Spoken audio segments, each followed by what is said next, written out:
السلام علیکم۔ وعلیکم السلام۔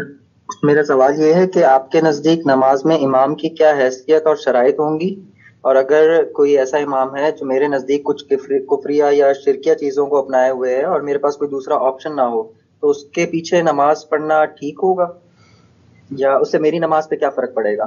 جزاک اللہ۔ امام کا تقرر کرنا لوگوں کا کام ہے، جس کو بھی امام مقرر کر دیں۔ میری رائے لی جائے گی تو ضرور دوں گا، اور اگر لوگوں کو ویسے نصیحت کرنی ہوگی تو کروں گا کہ اچھے لوگوں کو امام بنانا چاہیے۔ لیکن فیصلہ کس کو کرنا ہے؟ یہ محلے کی مسجد ہے تو محلے والوں کو کرنا ہے، اگر ریاست کا نظم فیصلہ کر رہا ہے تو اس کو کرنا ہے۔ جس کو بھی امام مقرر کر دیا جائے بغیر کسی تردد کے اس کے پیچھے نماز پڑھنی چاہیے۔ اس کی نماز ہے، آپ کی نماز آپ کی نماز ہے۔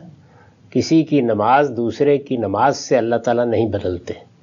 اب امام صاحب جو ہیں کیا خبر ہے کہ بے وضوئی پڑھا رہے ہوں، اس سے میری نماز کو کیا فرق پڑتا ہے؟ آپ کی نماز آپ کی نماز، اس میں کوئی بحث نہیں کرنی چاہیے۔ البتہ تقرر کا موقع ہے اور آپ رائے دے سکتے ہیں تو ضرور دیں۔